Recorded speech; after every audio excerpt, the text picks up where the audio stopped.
بسم اللہ الرحمن الرحیم۔ محترم ناظرین السلام علیکم۔ ناظرین، ایک دفعہ کا واقعہ ہے کہ دو نوجوان مدینہ منورہ سے ترکی سیر و تفریح کے لیے گئے۔ ان کا مقصد اپنے جیسے دوسرے نوجوانوں کی طرح شراب و شباب کے مزے لینا اور مستیاں کرنا تھا۔ استنبول پہنچتے ہی انہوں نے سب سے پہلے کچھ کھانے پینے کی اشیاء کے علاوہ شراب کی بوتلیں خریدی اور ٹیکسی میں بیٹھ کر ہوٹل کی طرف روانہ ہوئے۔ انہوں نے شہر کے مضافات میں جا کر ایسا ہوٹل پسند کیا جہاں انہیں کوئی جاننے پہچاننے والا نہ دیکھ سکے۔ کاؤنٹر پر رجسٹریشن کراتے ہوئے کلرک کو جیسے ہی پتہ چلا یہ دونوں نوجوان مدینہ منورہ سے آئے ہیں تو اس نے عام کمرے کے ریٹ میں ایک VIP کمرہ کھلوا دیا۔ آس پاس کے تمام لوگوں کو جب یہ پتہ چلا کہ یہ لوگ مدینہ سے آئے ہیں تو انہیں ملنے ان کے ہوٹل میں آ گئے۔ ان کی خوشی دیدنیے تھی۔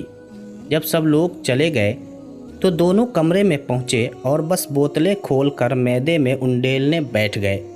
ایک تو کم ظرف نکلا، کچھ ہی دیر میں نشے میں دھت بے سدھ ہو گیا، جبکہ دوسرا نیم مدہوش باقی کی بوتلوں کو کل کے لیے چھوڑ کر سو گیا۔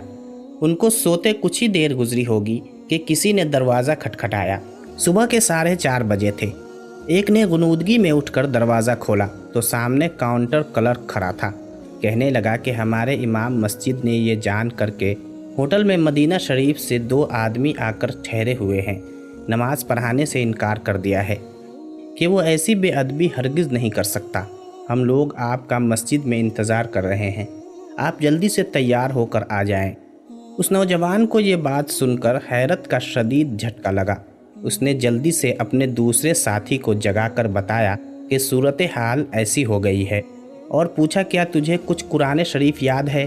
دوسرے ساتھی نے کہا ہاں، گزارے لائق قرآن شریف تو یاد ہے، مگر لوگوں کی امامت کراؤں ایسا نہ کبھی سوچا ہے اور نہ ہی کراؤں گا۔ دونوں سر جوڑ کر بیٹھ گئے اور لگے سوچنے کہ اس گلے آن پڑی مصیبت سے کیسے جان چھڑائیں۔ اس اثنا میں ایک بار پھر دروازہ کھٹکا۔ کاؤنٹر کلرک کہہ رہا تھا بھائیوں جلدی کرو، ہم لوگ مسجد میں آپ کے انتظار میں ہیں، کہیں نماز میں دیر نہ ہو جائے۔ ایک کے بعد دوسرے نے بھاگ کر غسل کیا، جلدی سے تیار ہو کر نیچے مسجد پہنچے۔ کیا دیکھتے ہیں کہ مسجد نمازیوں سے بھری ہوئی ہے۔ ایسا لگتا تھا لوگ نماز فجر کے لیے نہیں بلکہ مدینہ شریف کے شہزادوں کی اقتداء میں جمعہ کی نماز کے لیے اہتمام سے بیٹھے ہوں۔ ایک جوان کہتا ہے میں مصلی پر چڑھا، اللہ اکبر کہہ کر لڑکھڑاتی زبان سے الحمدللہ رب العالمین پڑھا۔ نمازیوں میں سے کسی کی اس تصور سے سسکیاں نکل گئی کہ مدینے کا مکی دیار حبیب صلی اللہ علیہ وسلم سے آیا ہوا اور مسجد رسول صلی اللہ علیہ وسلم کا ہمسایہ انہیں نماز پڑھا رہا ہے۔ پھر کیا تھا کہ ضبط کے بندھن ٹوٹے۔ نوجوان کہتا ہے نمازیوں کے رونے سے میری ندامت کیا بڑھی کہ میں بھی رو پڑا۔ سورہ فاتحہ کے بعد میں نے پڑھی تو محض سورہ اخلاص ہی، مگر اپنے پورے اخلاص کے ساتھ۔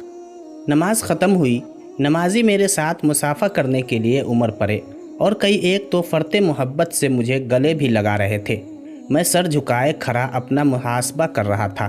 اللہ نے مجھ پر اپنا کرم کیا اور یہ حادثہ میری ہدایت کا سبب بن گیا۔ پھر اس کے بعد ان دونوں نے سچے دل سے توبہ کی اور سچے مومن بن گئے۔ ناظرین، حضرت موسیٰ علیہ السلام کے زمانے میں ایک بہت ہی بدکار عورت تھی۔ ایک دفعہ وہ ایک جگہ سے گزر رہی تھی کہ اس نے ایک کتے کے بچے کو دیکھا جو پیاس سے مر رہا تھا۔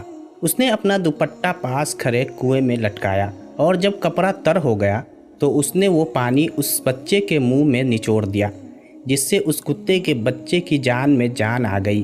اللہ پاک کو اس کی یہ نیکی اس قدر پسند آئی کہ اس نے اس عورت کے تمام گناہ بخش دیے۔